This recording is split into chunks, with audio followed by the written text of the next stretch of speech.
कल high court के द्वारा 20,000 लगभग 20,000 बीएड किए हुए शिक्षकों को हटा दिया गया है और जो शिक्षक है उनको पदों को खाली कर दिया गया है और पदों पे भर्ती की जाएगी। ये सब तमाम मुद्दों पर बात करने के लिए हमारे साथ माले विधायक संदीप सौरभ सर जुड़े हुए हैं। सर, क्या कहेंगे? हाई कोर्ट का फैसला इस तरह से आया, लगभग 20,000 बीएड किए हुए शिक्षक अब बेरोजगार हो गए हैं।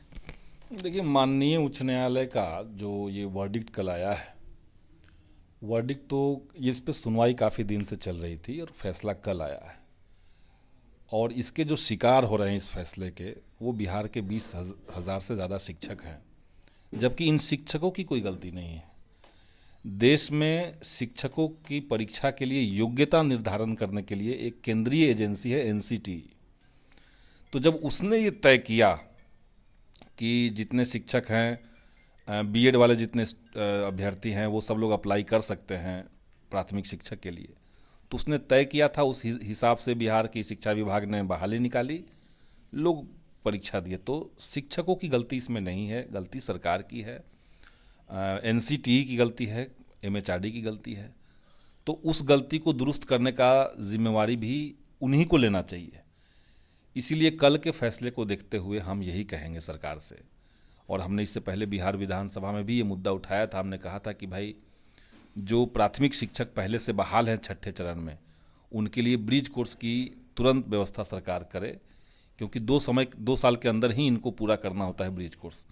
तो 2 साल कहीं ना कहीं आ चुका था।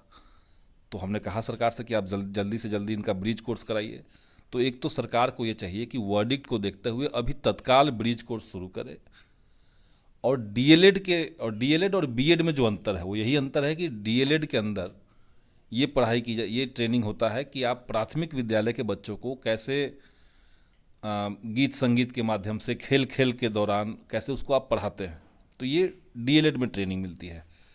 तो इस तरह का कोई एक कोर्स तैयार करके और उसको उस पर एक कानून बना करके उस कोर्स को करवाते हुए आप कोर्ट से ये कहिए कि इनको हमने ये कोर्स ब्रिज कोर्स करवा दिया है, डीएलएड के पैरेलल में हमने इनको एक अतिरिक्त कोर्स करवाया है और इसलिए इनकी नौकरी जो है वो बरकरार रखी जाए। ये आप कोर्ट में अप्लाई कीजिए। सरकार के माध्यम से ये चीज़ें होनी चाहिए। सर, कितना असर पड़ेगा उन लगभग 20,000 शिक्षकों पे? क्योंकि देखिए, कुछ भी हो, अगर उनका सरकारी नौकरी लग चुका था, अब वो कहीं ना कहीं परेशान रहेंगे, फैमिली प्रेशर रहेगा, हर एक चीज़ रहेगा, तो उनको कितनी परेशानी होगी, क्या समझ नहीं पा बिल्कुल रहे हैं? बिल्कुल बिल्कुल, वो तो उनकी परेशानी काफ़ी ज़्यादा है। और कई सारे शिक्षकों ने मुझे फ़ोन भी किया, कई लोग तो रो रहे थे फ़ोन पे। मैंने कहा है कि मैं सरकार से इस सिलसिले में बात करूंगा और कुछ रास्ता निकालने का प्रयास करूंगा।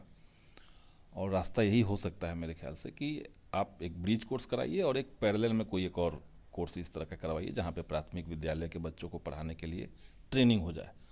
दोनों को आप करके आप तब कोर्ट में कह सकते हैं कि हमने ये करवा लिया है, इसलिए इनकी नौकरी बरकरार रखी जाए। और जो भी बीएड डिग्री धारियों को अगर आपको लगता है कि प्राथमिक में नहीं होना चाहिए, तो आगे से आप नहीं करेंगे। लेकिन जो नौकरियां हो गई है पहले से, जो बहालियां हो गई है, उसको ख़त्म करने का कोई तर्क नहीं है। और ये बहुत अनफॉर्चुनेट है, माननीय उच्च न्यायालय का फैसला है, लेकिन अनफॉर्चुनेट फैसला है ये, ताकि जिससे कि पुराने समय से लागू अगर हो जाएगा तो काफ़ी दिक्कत होगी। बिल्कुल बिल्कुल। तो सुना आपने क्या कुछ कहना है माले विधायक संदीप सौरभ का। साफ तौर पे 1 से लेकर 5 तक जो बीएड टीचर्स थे, अब वो उनका जो 20,000 लगभग टीचर थे, उनका पद से हटा दिया गया है। तो देखना लाजमी रहेगा आगे क्या कुछ होता है, क्या करेंगे शिक्षक, जबकि इतनी संख्या में शिक्षक हैं, वो कैसे घर परिवार चलाएंगे और क्या कुछ आगे आएगा। बने रहेगा सिस न्यूज़ के साथ, मैं काजल सर्वेश।